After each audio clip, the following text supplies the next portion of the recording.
बिस्मिल्लाहिर्रहमानिर्रहीम, अस्सलाम वालेकुम। मैं हुमारिया अली और आप देख रहे हैं मेरा यूट्यूब चैनल। उम्मीद करती हूँ कि अपनी फैमिली के साथ खुश खुरम ज़िंदगी गुजारूंगे इंशाल्लाह ताला। नूर मुकद्दम के कातिलों को रिहाई कौन दिला रहा है? 12 मुल्ज़िमान और 18 गवाहान। क्या नूर मुकद्दम को इंसाफ मिल पाएगा? मेरा दावा सच साबित हुआ। जज का नाम सुनकर होश उड़ गए। मुल्ज़िमान को मज़ीद बदनामी से बचाने के लिए इन कैमरा प्रोसीडिंग के लिए तैयारियां की जाने लगी। वीडियो को आखिर तक देखें और अगर आपको लगता है कि आपको मेरा यूट्यूब चैनल सब्सक्राइब करना चाहिए तो कर लें, ताकि जितनी वीडियोस आप लोगों के अवेयरनेस के लिए बनाती हूँ आपको बर वक्त मिलती रहें। 20 जुलाई को बेईमाना तरीके से कत्ल होने वाली नूर मुकद्दम आज तक अपने ट्रायल के आगाज़ का इंतज़ार कर रही है। अगली समाअत जो है वो 23 सितंबर को होगी, यानी 2 महीने गुजरने के बाद 2 महीने जो है गुजर चुके हैं और मुल्ज़िमान पर फर्दे जुर्म अभी तक जो है वो आयद नहीं किया जा सका। पुलिस चालान भी अभी तक मुकम्मल नहीं हुआ और कुछ फोरेंसिक रिपोर्ट्स जो हैं वो भी चालान का हिस्सा बनानी हैं, लेकिन उनका भी इंतज़ार किया जा रहा है। ऊपर से मुल्ज़िमान के वकील ने इन कैमरा प्रोसीडिंग की दरख्वास्त भी कर दी है। आप इनके कारनामे चेक करें। मैं ये बात सोचती हूँ कि कभी मीडिया पर झपटना, कभी जो है घूरना, कभी जो है कोशिश करना कि मीडिया जो है इनके केस से मुकम्मल तौर पे दूर रहे, तो ये चीज़ें तो बड़ी अजीब व गरीब किस्म की हैं जो ये हरकतें कर रहे हैं। इनको लगता है कि इन कैमरा प्रोसीडिंग करने से या इस तरह की जो है छिछोरी गंदी हरकतें करने से, कि झपटना, कैमरों पर कागज़ मारना, हाथ जो है आगे लेकर आना, इनको ये लगता है कि ये हरकतें करके जो है इनके बड़े नाम अच्छा हो रहा है, मुंह छुपा के घूंघट में आना। तो मैं ये बात सोचती हूँ कि आपके बेटे ने खुद आपके मुंह पे कालक मली है। इसमें ना किसी मीडिया पर्सन का कोई रोल है, ना मीडिया वाले चाहते हैं कि जी उनके मुंह पर कालक मले। तो आपके बेटे की गंदगी है जो अब आपको भुगतनी पड़ रही है, इसमें किसी का भी कोई ताल्लुक नहीं है।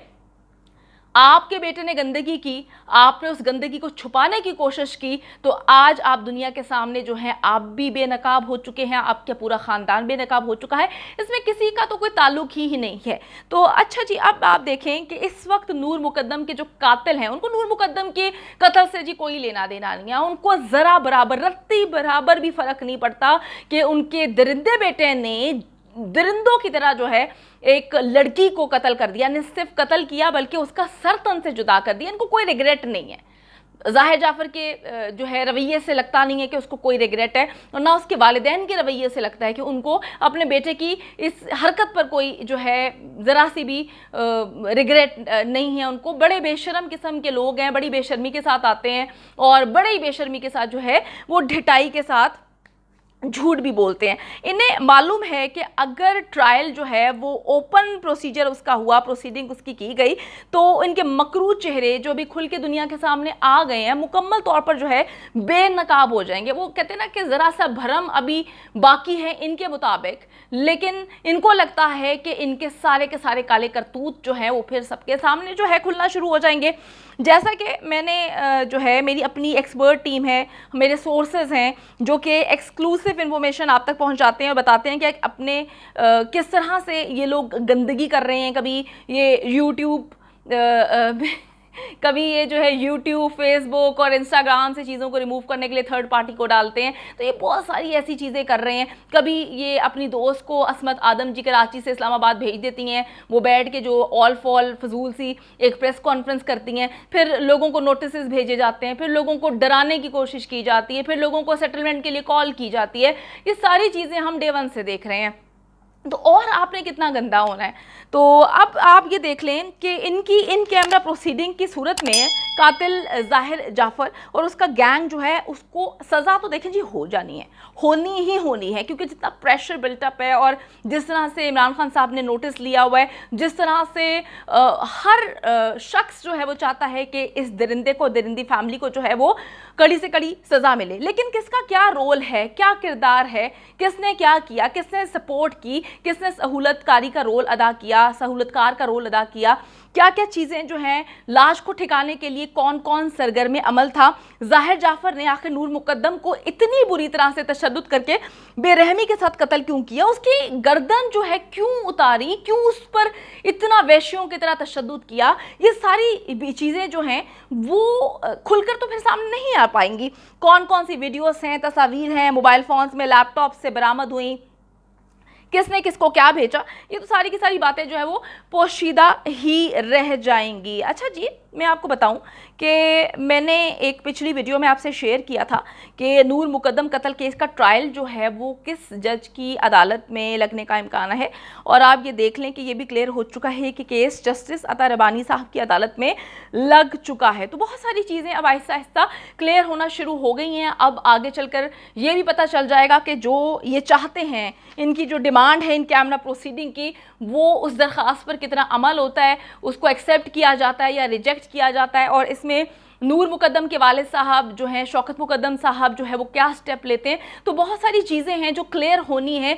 मैं आपको बताती चलूँ कि ये पूरी की पूरी फैमिलीज़ तो एक हैं, चाहे आप आदम जी देख लें, क्योंकि वालदा का ताल्लुक इसके आदम जी घराने से है, और ये जाफ़र्स आपको मैं वीडियो में बता चुकी हूँ कि किस तरह से असर रसूख रखते हैं ये दोनों फैमिलीज़।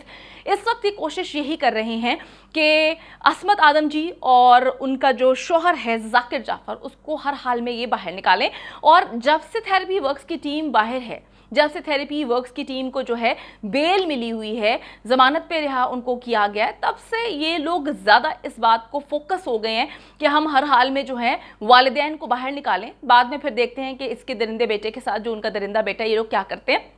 अभी बहुत सारी चीज़ें जो हैं वो आनी बाकी हैं। कभी कह देते हैं कि जी हम अपने बेटे को जो है सपोर्ट नहीं कर रहे, वकील नहीं है, कभी वकील आ जाता है, कभी वकील भाग जाता है, कभी कोई बहाने होते हैं। तो ये सिर्फ अभी देखने वाली चीज़ें हैं, ये ड्रामेबाजियाँ जो हैं चल रही हैं। और मैं आपको बताती चलूँ कि ड्रामेबाजियाँ पहले दिन से ही चल रही हैं। हम इनको इग्नोर करते हैं, कभी अस्पताल पहुँच जाते हैं, कभी अंदर मेकअप की डिमांड की जाती है, कभी कैंटीन तक रसाई चाहिए होती है इनको, कभी इनका बेटा जो है वो अजीब व गरीब किस्म की हरकतें करता है, अंदर तंग किया हुआ है, माँ ने अलग तंग किया हुआ है, बन सवर के ये लोग इस तरह से आते हैं। सारी चीज़ें जहन में आती हैं तो बंदा सोचता है कि ये कैसे मुल्ज़िमान हैं, इनको किस तरह से ट्रीट किया जा रहा है। जेल हुकाम की जानिब से कुछ और बातें की जाती हैं, उनका एटीट्यूड तब अलग होता है जब वो अदालत में लाया जाता है।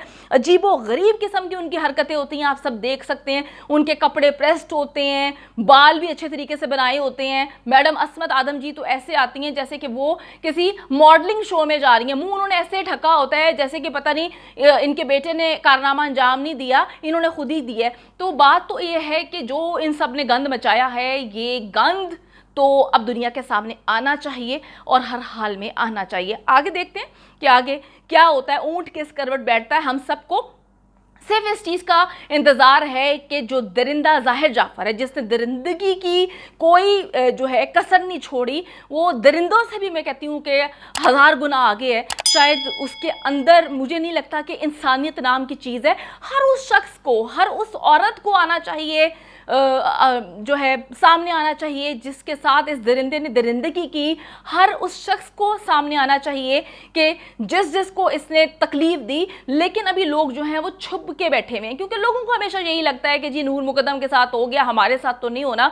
तो अगर इस दरिंदे को या इस जैसे बहुत सारे दरिंदे जो घूम रहे हैं उनको रिपोर्ट नहीं करेंगे, उनकी असलियत नहीं बताएंगे, तो पता नहीं कितनी नूर मुकद्दम जो है उनके सर तन से जुदा किए जाएंगे। उम्मीद करती हूँ कि वीडियो पसंद आई है। कॉमेंट सेक्शन में जाके जल्दी से अपनी राय का इजहार करें, वीडियो को ज्यादा से ज्यादा शेयर करें, मेरे चैनल को सब्सक्राइब करें। और पाकिस्तान एक खूबसूरत मुल्क है, उस खूबसूरत मुल्क के हवाले से मैंने एक चैनल बनाया है, उसको पिन कर दिया है, लिव लाइक मारिया। जल्दी से जाके उसको भी सब्सक्राइब कर लें।